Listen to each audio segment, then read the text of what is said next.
explore the harrowing effects of climate change. It's a wake-up call. Global emergency. Climate tracker on WION World is One.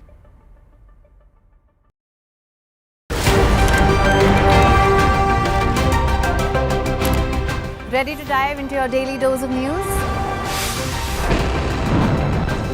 Bringing you what's trending in the West and all that's setting trends in the East.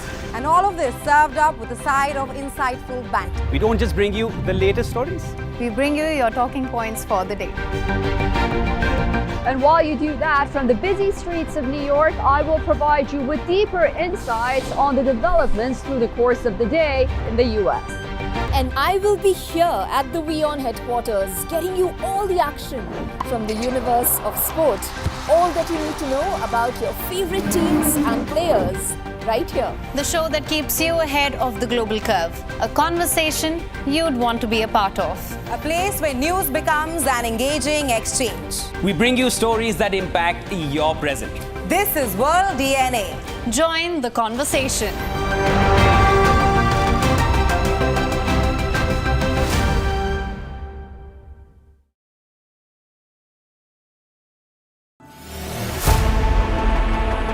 Know more, understand better, think ahead.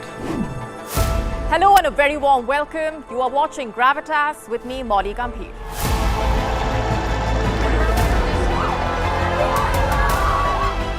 Get the facts, not the bombast. On the 26th of March, dynamic pricing, Baloch separatists, Gravitas cuts out the clutter. Gravitas keeps calm when others scream. Gravitas brings news to life.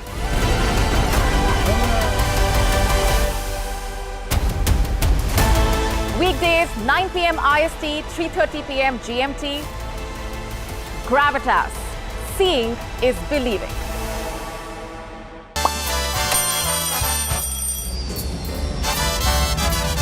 nur als Imposant.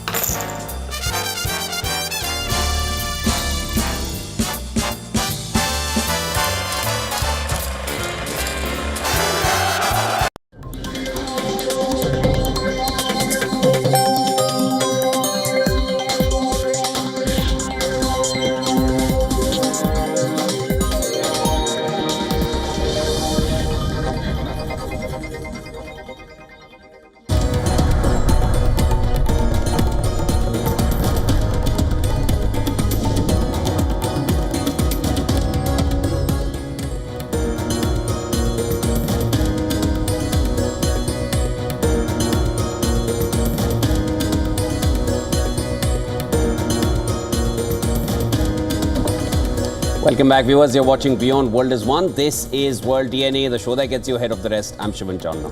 And I'm Heem Khorsaro, and on the show today, Donald Trump has put a Saturday deadline for all hostages to be released by Hamas, or he would propose cancelling the Israel-Hamas ceasefire and, this is his words, letting all hell break loose. How will things pan out in the already volatile West Asia? That is something we'll explore on the show today. Also on World DNA, Prime Minister Modi is in France for the crucial AI summit. Prime Minister Modi received a warm welcome from French President Macron, who greeted him with a hug at a dinner in Paris ahead of their co-chairing of the AI summit. We will bring you the latest on that front as well. This and a lot more lined up for you. Let's start with the headlines.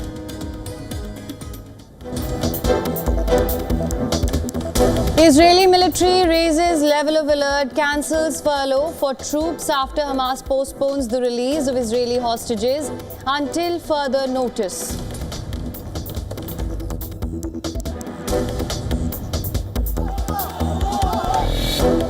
From myself, Saturday at 12 o'clock, and if they're not here, all hell is going to break out. President Trump warns all hell would break out if every Israeli hostage was not released from Gaza by Saturday. Says the Gaza ceasefire and hostage release deal should be cancelled.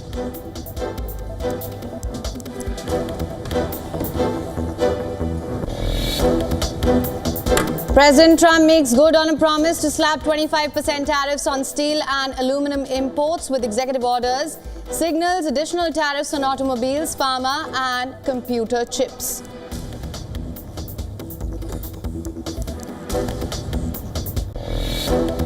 We had a mid-size business jet upon arrival collide with another mid-size business jet today at approximately 14:39. At least one person was killed and 3 others were injured after a business jet smashed into another plane after landing at a Scottsdale airport in Arizona, the latest in a string of deadly aviation accidents in the US.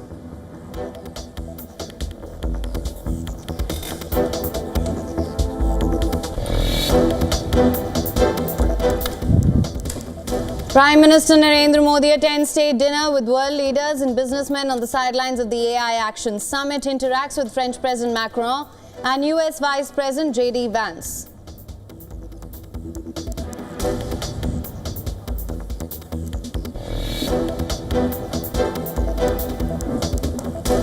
Trump tariffs could shake ratings of top lenders of the world. Ratings agency Moody's warns of growing risks if the US withdraws support following President Trump's review.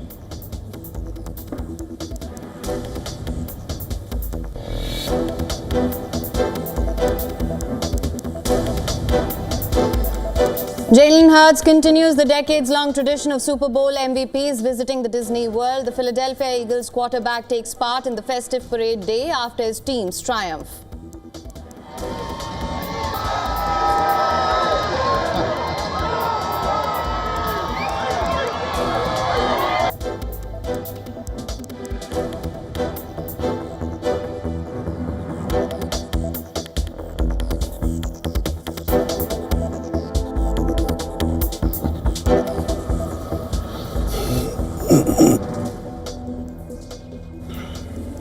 Now, US President Donald Trump made good on a promise, and that was to slap 25% tariffs on steel and aluminum imports. Trump signed the executive orders a day after he unveiled the policy aboard Air Force One. The US president also signaled that he would look at imposing additional tariffs on automobiles, pharmaceuticals and computer chips.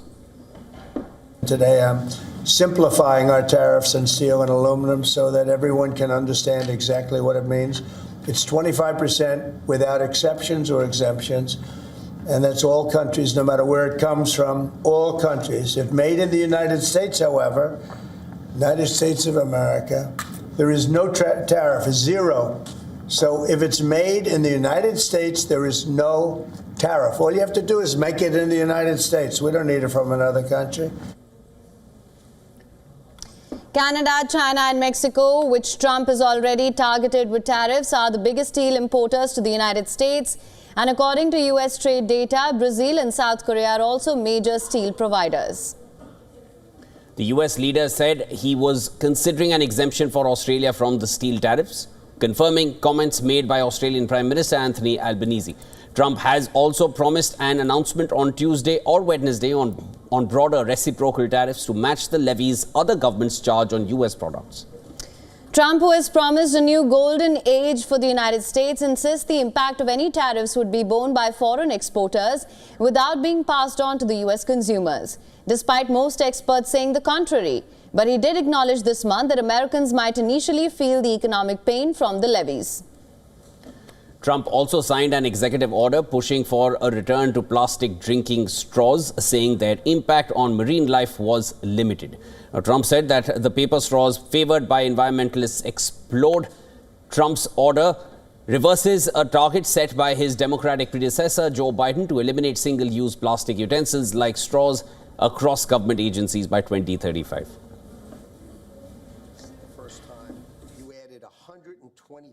So we're going back to plastic straws. These things don't work. I've had them many times, and on occasion they break, they explode. If something's hot, they don't last very long, like a matter of minutes, sometimes a matter of seconds. It's a ridiculous situation. So we're going back to plastic straws. I think it's okay. And I don't think that plastic's going to affect a shark very much as they're munching their way through the ocean. And for the latest on this, WION's correspondent Susan Tehrani has sent us this report from New York. Listen to this. President Donald Trump has announced a sweeping 25% tariff on foreign steel and aluminum affecting all countries globally. Now, this move is expected to please domestic metal makers who argue that they are struggling to compete against cheap foreign metal. The tariffs are aimed to protect America's national security as well as economic prosperity, promoting a strong domestic steel industry. This is according to the White House. However, the tariffs will mainly affect American allies, countries like Canada and Mexico, which supply the bulk of U.S. metal imports. Some economists believe that these tariffs may ultimately negatively impact the economy by raising prices for manufacturers. Also, a study by the International Trade Commission found that previous steel aluminum tariffs increased metal prices, allowing American metal makers to expand production, but also it led to higher costs in downstream industries, resulting in over $3 billion of decline in production. Retaliation, of course, is expected, with China already imposing tariffs on U.S. exports. Susan Tehrani reporting from New York for WION World as well. Trump has set a Saturday deadline for all Israeli hostages to be released from Gaza.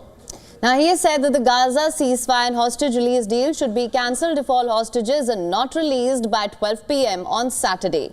He also threatened that all hell would break out if all hostages are not released by his deadline.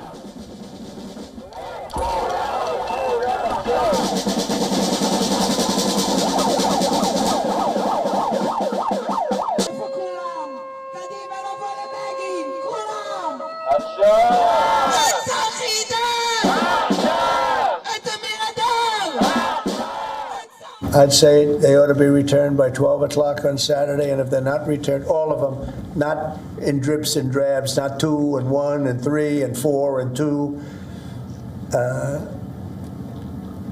Saturday at 12 o'clock, and after that, I would say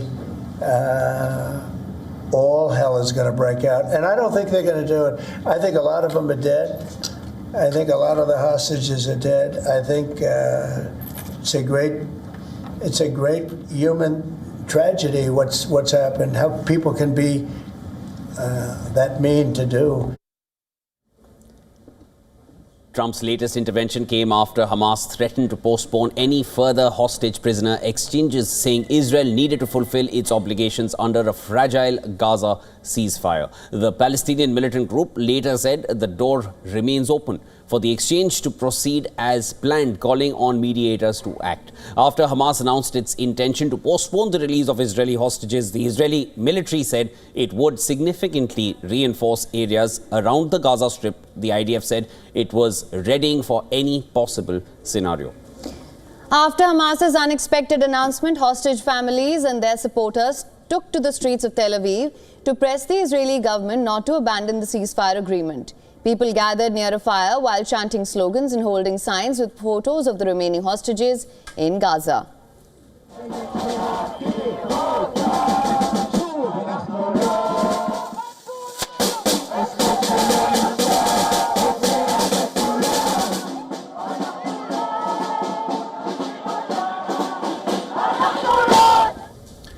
Describing Hamas' move as terrible, the US president, however, said he would let that be Israel's decision on what should ultimately happen to the ceasefire. Trump said he would speak to Israeli Prime Minister Netanyahu on the timeline he has proposed. You with us? I'm speaking for myself. Israel can override it.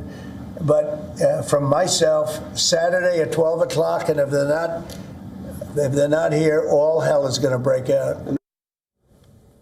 The US president also threatened to conceivably halt aid to Jordan and Egypt if they refuse to take in Palestinians, after he floated a plan to relocate Gazans to the two countries.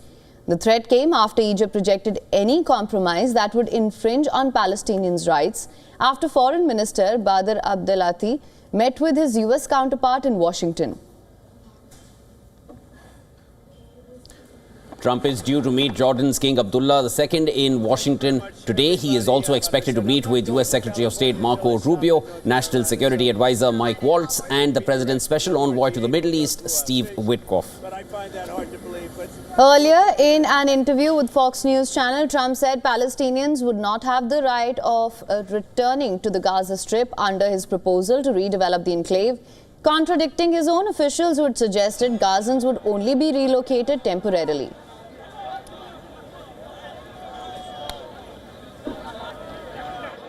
Land, would the Palestinians no have the big right money to return? spent. No, they wouldn't, because they're going to have much better housing, much better. In other words, I'm talking about building a permanent place for them. Because if they have to return now, it'll be years before you could ever. It's not habitable. It will be years before it could happen. I'm talking about starting to build, and I think I could make a deal with Jordan. I think I could make a deal with Egypt. You know, we give them billions and billions of dollars a year. Meanwhile, Palestinian Authority has said that it would end its system of payments to the families of those killed by Israel or held in Israeli prisons, including for attacks on Israelis, responding to a long-standing request from Washington. The families will remain eligible for financial benefits under the Palestinian social welfare system.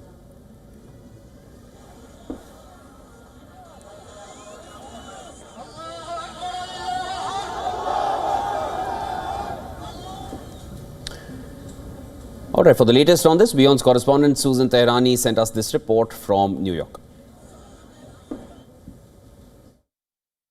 On Monday, President Donald Trump issued a stern ultimatum to Hamas to release all hostages held in Gaza by noon on Saturday. He noted that if Hamas fails to comply, the ongoing ceasefire between Israel and Hamas should be canceled, allowing, quote unquote, for all hell to break out.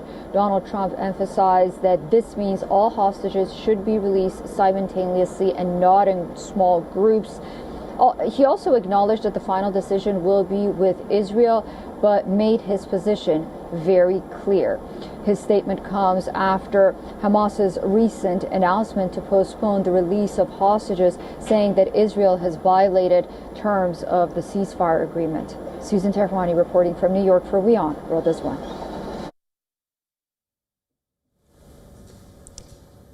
And as Russian drones and missiles pound cities, President Vladimir Zelensky rushes to Munich Security Conference, hoping to secure continued U.S. support. But with Trump's new administration questioning America's role in the war, Ukraine's future looks more uncertain than ever. Our next story brings you the latest from the battleground.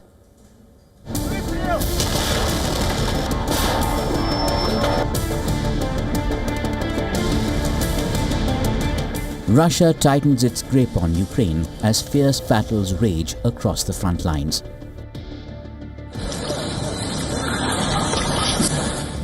These are images from the northeastern Ukrainian city of Sumy, where emergency responders battle fires after Russian drones set vehicles and buildings ablaze.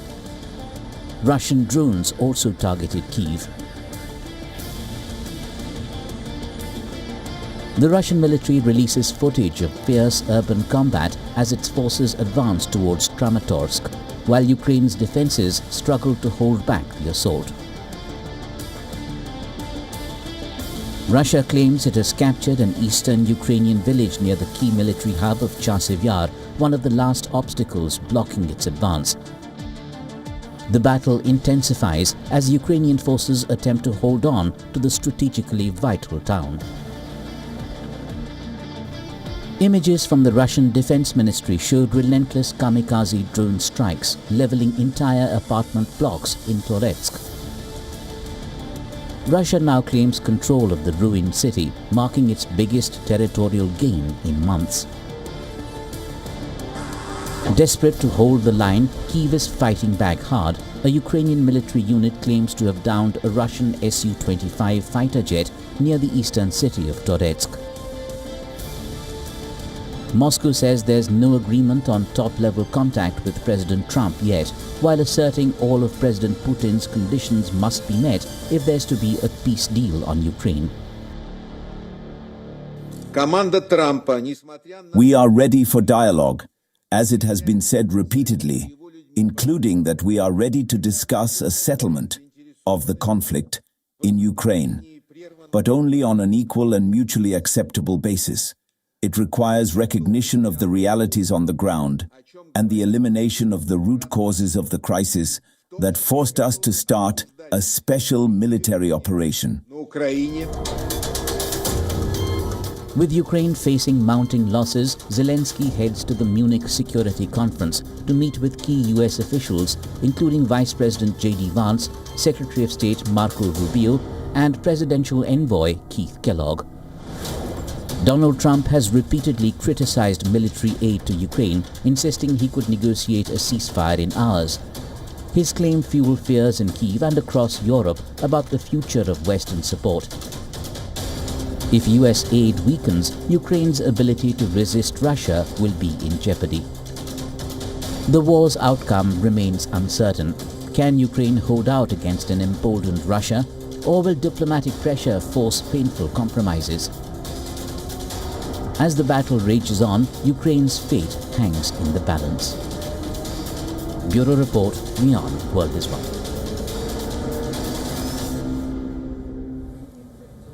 Romanian president has announced his resignation, stating that he is stepping down to prevent Romania from facing a crisis.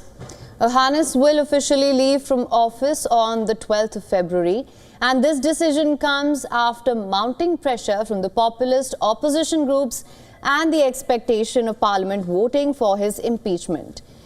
Iohannis, who has held the presidential role since 2015 and served the maximum of 2 5-year terms. To spare Romania and the Romanian citizens from this crisis, from this unnecessary and negative evolution, I resign from the position of President of Romania. I will leave office the day after tomorrow, February 12th. May God bless Romania. Now, the resignation occurred 2 months after the Constitutional Court annulled a presidential election in December, which extended his term. This annulment followed allegations of Russian interference and a surprise first-round victory by far-right populist leader. Meanwhile, after Iohannis' resignation announcement, clashes broke out between Georgescu supporters and police in front of the government building in the capital. New dates have been set for a rerun of the presidential vote, with the first round scheduled for the 4th of May. If no candidate obtains more than 50% of the ballot, a runoff would be held 2 weeks later. That's on the 18th of May.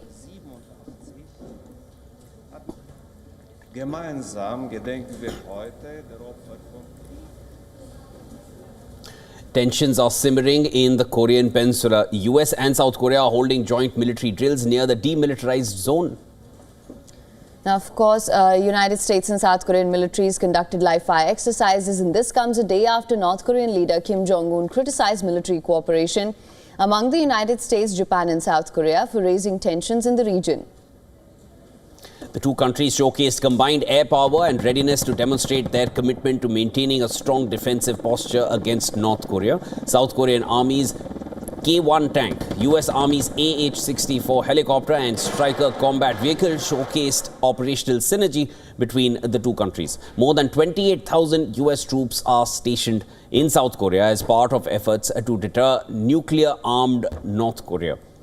Now, the development comes even as Kim Jong-un vowed to further strengthen his country's nuclear weapons program in his speech celebrating 77th anniversary of formation of the Korean People's Army. He called the elevated US security partnership with South Korea a grave threat to his country, and he claimed that US is creating a military imbalance on the Korean peninsula and posing a challenge to the security environment of the North.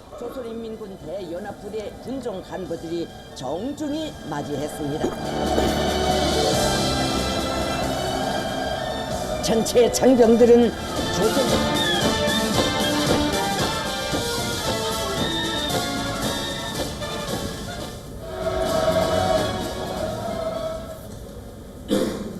And China is getting ready for a different kind of battle, this time against an asteroid.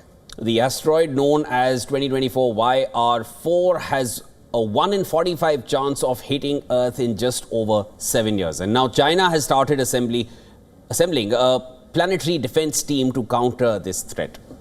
Now on Friday, the European Space Agency updated the probability of asteroid 2024 WION hitting Earth in 2032 to 2.2%, putting it at the top of the agency's risk list.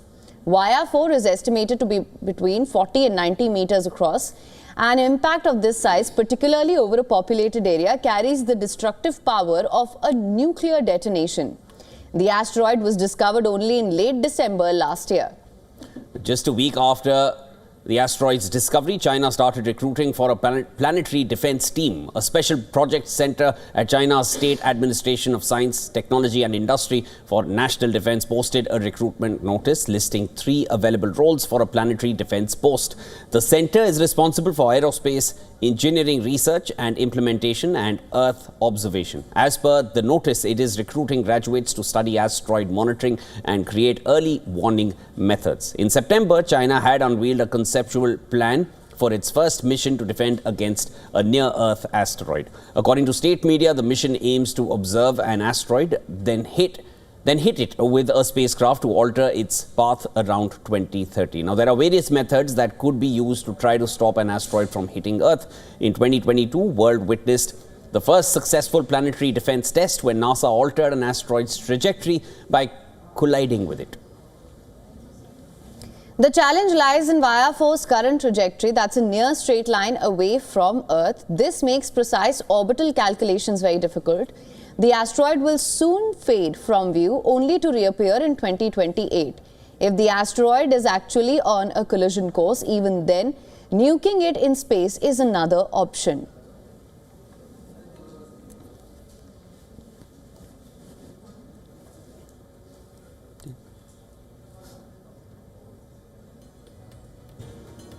All right, with that, it's time now for a short break. Don't go anywhere. This is World DNA. Lots more on the other side. When we come back, we'll report on Indian Prime Minister Modi's visit to France to attend the AI Action Summit. Prime Minister Modi received a warm welcome from French President Emmanuel Macron for state dinner at the Élysée Palace. We'll bring you the complete report. The Mahakumbh is set to add $23 billion to the Indian economy. Consumer companies are hoping that the mega event would increase discretionary spending among Indians. More details on the other side. Stay tuned.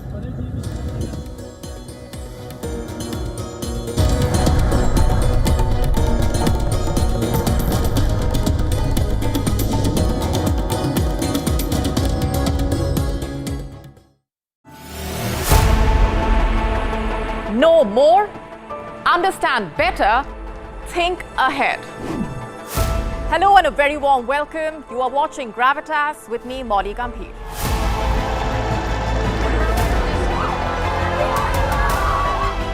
Get the facts, not the bombast.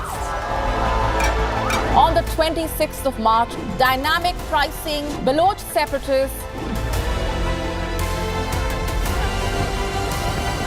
Gravitas cuts out the clutter. Gravitas keeps calm when others scream. Gravitas brings news to life.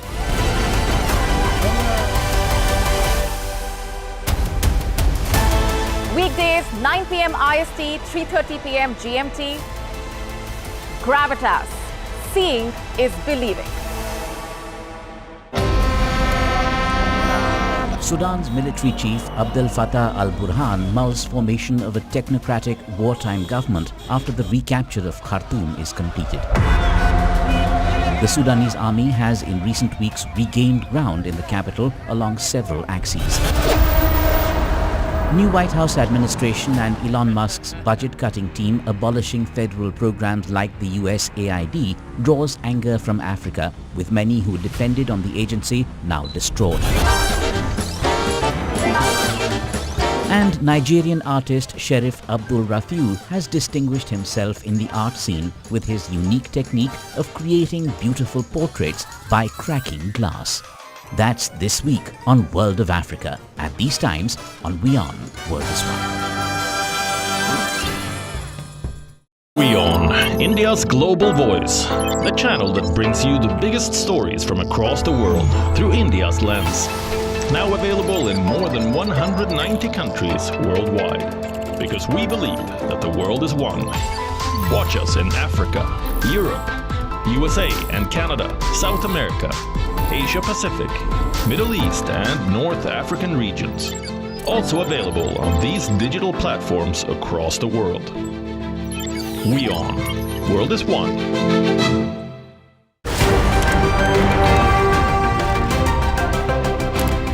Ready to dive into your daily dose of news?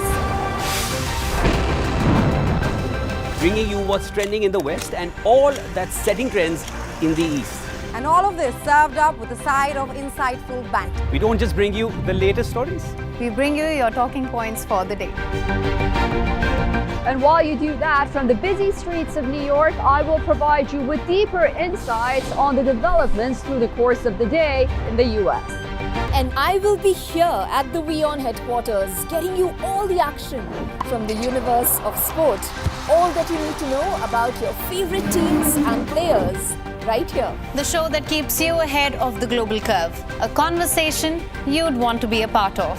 A place where news becomes an engaging exchange. We bring you stories that impact your present. This is World DNA. Join the conversation.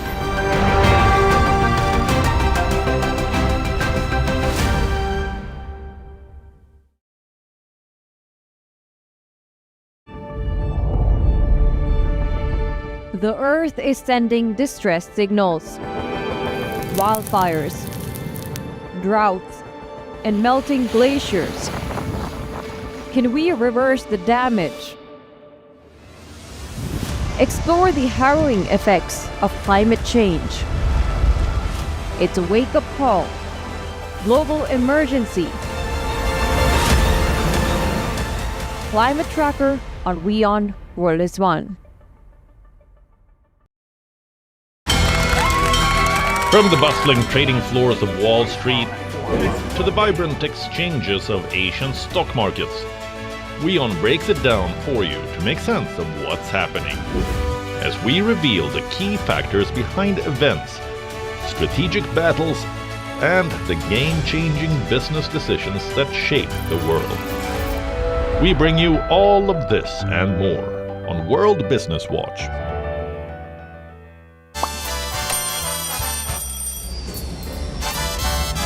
Vielleicht nur als imposant.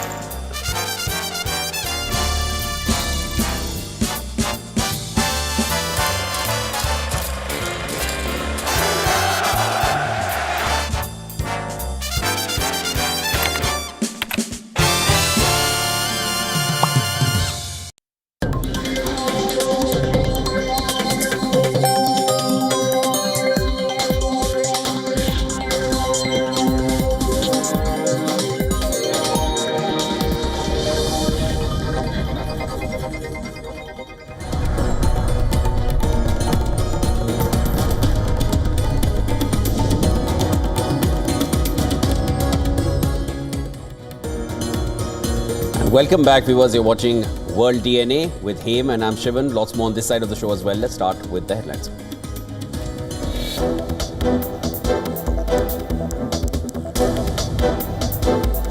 Prime Minister Narendra Modi attends state dinner with world leaders and businessmen on sideline of the AI Action Summit, interacts with French President Macron and US Vice President J.D. Vance.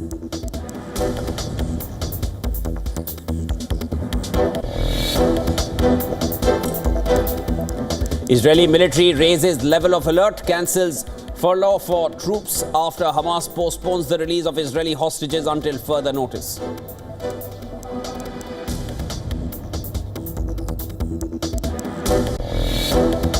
From myself, Saturday at 12 o'clock, and if they're not here, all hell is going to break out.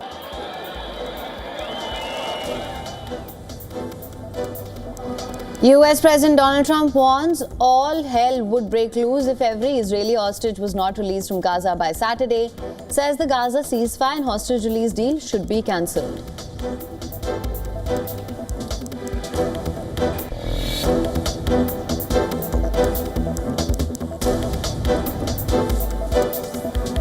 President Trump makes good on a promise to slap 25% tariffs on steel and aluminium imports with executive orders, signals additional tariffs on automobiles, pharma and computer chips.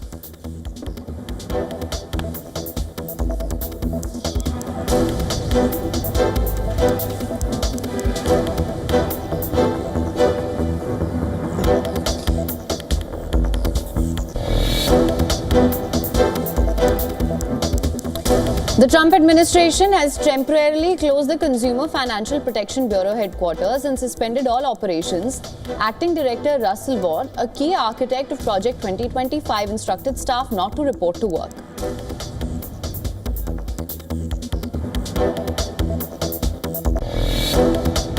We had a mid-size business jet upon arrival collide with another mid-size business jet today at approximately 14:39. At least one person was killed and 3 others were injured after a business jet smashed into another plane after landing at Scottsdale Airport in Arizona, the latest in a string of deadly aviation accidents in the US. We had a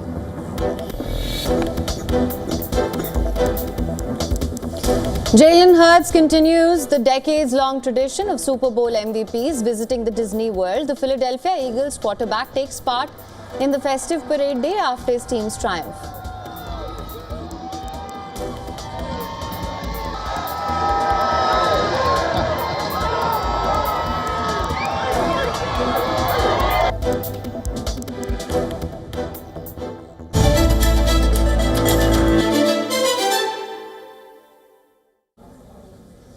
In Paris, Indian Prime Minister Modi received a warm welcome from French President Emmanuel Macron. This was at a state dinner at the Elysee Palace and is on the sidelines of the AI Action Summit, which is the latest in a series of global dialogues around AI governance. Prime Minister Modi is co-chairing the Paris summit with President Macron. Macron greeted Prime Minister Modi with a friendly hug and the two leaders exchanged open remarks before beginning conversations.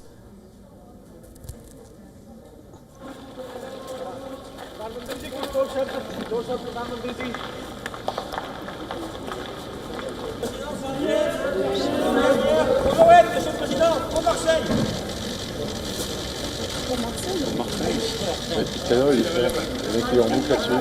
Déjà quand il est descendu.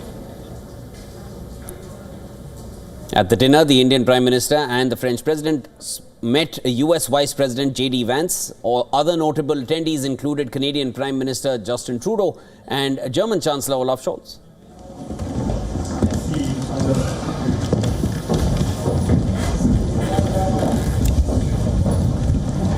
Welcome, Mr. Vice President. How are you? Thank you so much. It's a beautiful place. Thank you. Thank you for being here. It's great to be here. Mr. Modi, congratulations. Thank you so much. It's so nice to see you. Great victory. Yes. Now, the AI Summit, which kick-started on Monday, has 3 major objectives. First, to provide access to independent, safe and reliable AI to a wide range of users. Second, develop AI that is more environmentally friendly. And third, ensure global governance of artificial intelligence that is both effective and inclusive. Macron described the summit as a wake-up call for a European strategy to get competitive in a tech world. With Prime Minister Modi, we do believe in this revolution, and we do believe in our capacity together to work in an open world, whatever the geopolitics will be. Meaning to work with the US and the great US players, and a lot of them are here today, and this is a great pleasure for us, investors, companies, startups, to work with China, and a lot of them are here, India, and the whole world. After the AI summit, Prime Minister Modi and President Macron will address the India-France CEOs Forum. In the evening, they will hold bilateral talks which align with ongoing efforts to deepen the India-France strategic partnership, including reviewing progress on the Horizon 2047 roadmap, which is an initiative focused on long-term cooperation in key sectors. Later in the day, they will travel to the historic city of Marseille. Thereafter, on the 12th, in a tribute to India's historical ties with France, Prime Minister Modi, along with President Macron, will visit the Mazargis, a war cemetery to honor Indian soldiers who sacrificed their lives in the world wars. Also, two leaders will jointly inaugurate India's first consulate in Marseille, marking a milestone in diplomatic outreach. Later in the day, the two leaders will visit the International Thermonuclear Experimental Reactor project, which is a significant international collaboration in nuclear fusion research.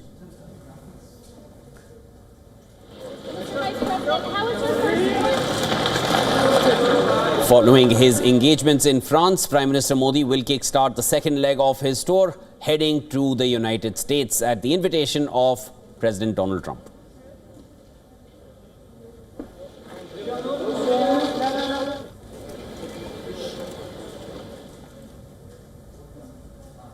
And in India, thousands of devotees heading to the Mahakumbh are stranded on roads due to massive traffic jams. On Monday, the chock-a-block reportedly spanned up to 300 kilometers on routes leading to the city of Prayagraj. The congestion has reportedly turned highways into massive parking lots, leaving thousands of pilgrims stuck on the road. The traffic jam has reportedly disrupted travel from various locations, including Varanasi, Lucknow and Kanpur, as well as internal routes in Prayagraj. In fact, queues extending up to 7 kilometers have been reported in the city. Authorities in Madhya Pradesh have been forced to halt traffic movement on routes leading to Prayagraj city in an attempt to manage the overwhelming situation, leading to additional bottlenecks and further delays.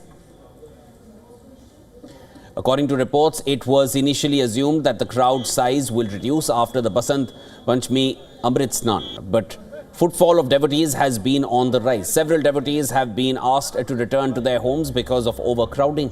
The situation has led local authorities to take measures such as closing the city's main railway station to avoid overcrowding.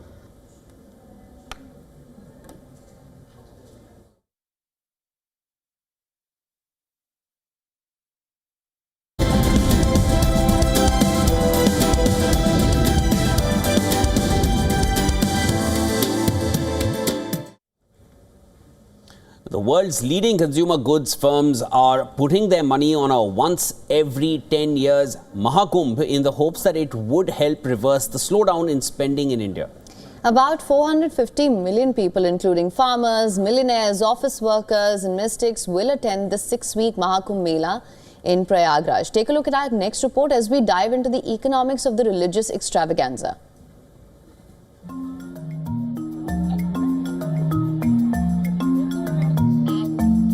The Mahakumbh pilgrimage is being billed as the greatest gathering on earth.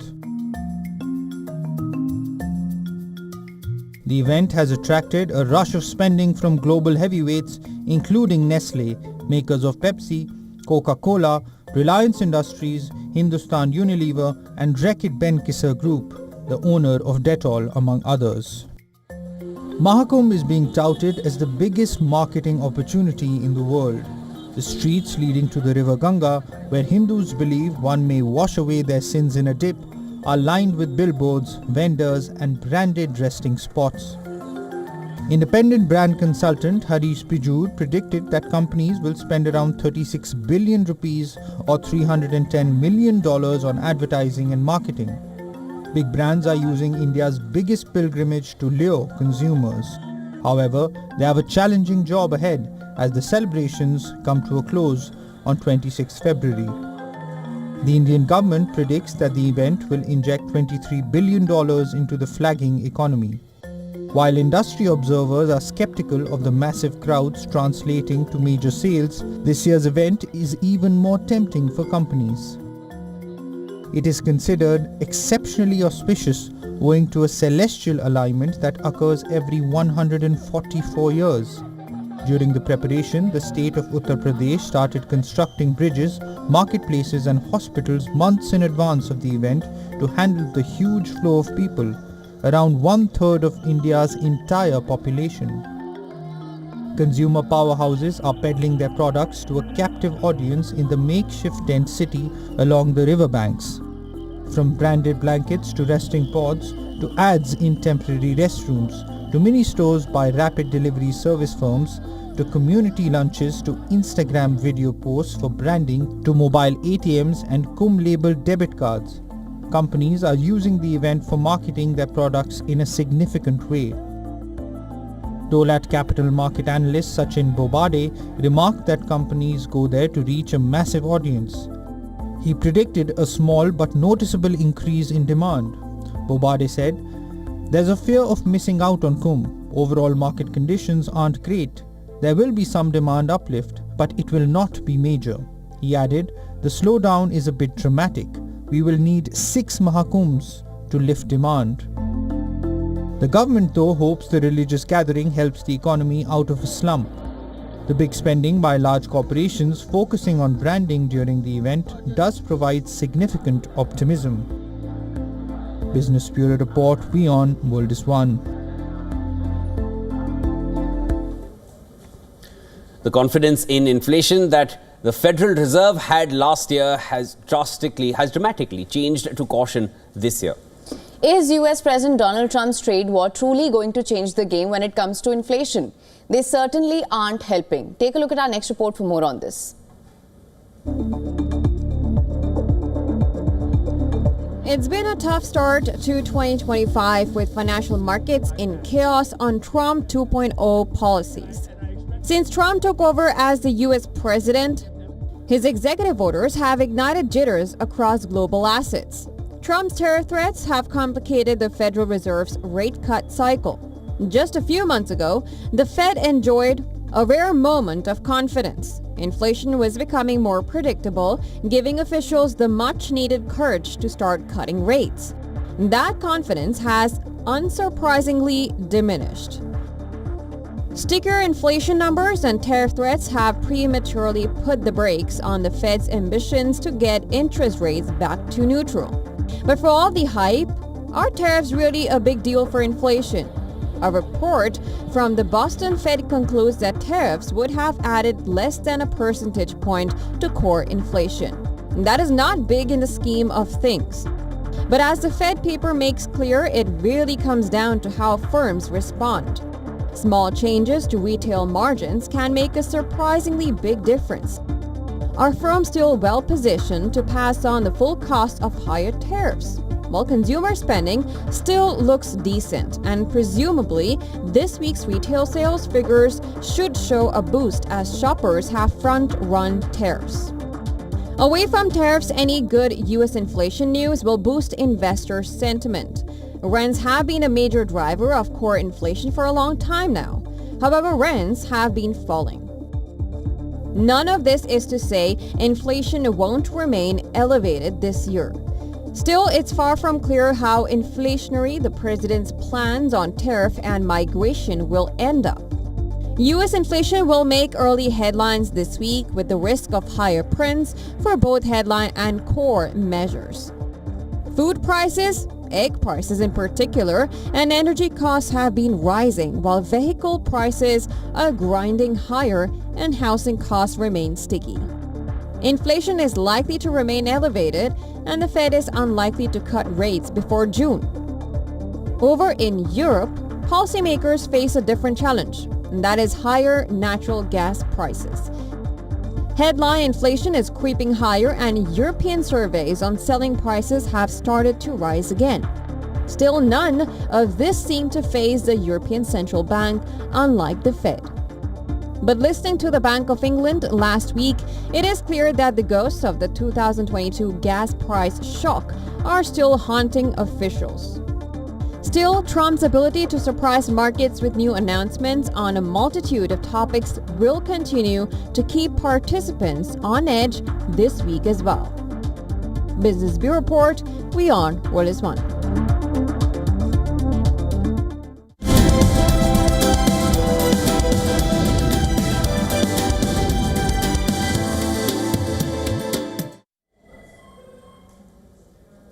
India in Pixels, a data storytelling platform, has compiled an all-India-based Google search related to ChatGPT, revealing a fascinating regional disparity in interest surrounding this new technology. The data shows a clear leaning towards South India when it comes to exploring the world of ChatGPT. The Indian state of Telangana ranks number 1 in searches about ChatGPT, followed closely by Tamil Nadu, Karnataka, Maharashtra and Kerala.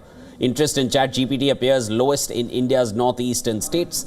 Mizoram, Tripura, Meghalaya and Manipur show the fewest ChatGPT-related Google searches. However, Bihar ranks the lowest among all Indian states.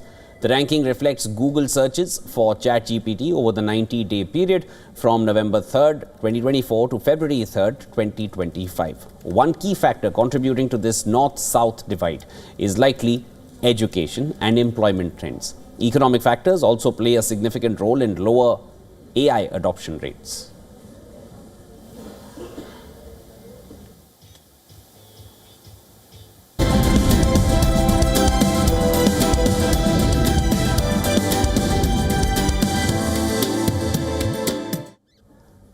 Right, over to football next. The UEFA Champions League returns today as English champions Manchester City and European champions Real Madrid renew their growing rivalry. The two heavyweights face off in the playoff round first leg at the Etihad Stadium.